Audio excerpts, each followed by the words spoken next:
Doctor గారు, నేను హోమోసెక్షువల్ని. నాకు ఇష్టం లేకపోయినా ఇందుకు అలవాటు పడిపోయాను. నేను ఈ అలవాటుకు దూరం అవ్వాలంటే ఏం చేయాలి? నేను మారే వీలుందా? మార్గం ఉంటే చెప్పండి అంటున్నారు. ఆయన మారాలంటే తప్పకుండా మార్గలేండి. హోమోసెక్షువల్ తేలిక మారాలి ఉండాలి. మారాలని కొంతమంది నేను మారను, నాకు అదే బాగుంది, నాకు అదే సుఖప్రదంగా ఉంది అనుకుంటారు. అలాంటి వాళ్ళని ఏం చేయలేదు.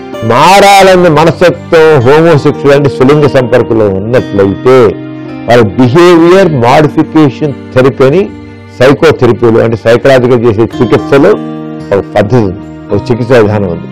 ఆ చికిత్స విధానం ద్వారా తప్పకుండా ఉండాలి. కానీ మారాలని మాత్రం వాళ్ళకు ఉండాలి.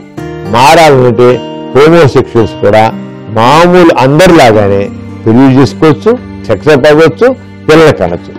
కానీ వాళ్ళు మారాల నుండి స్త్రీతో సుఖం పొందాలి, మనసుతో పెంపొందించుకుంటే నార్మల్.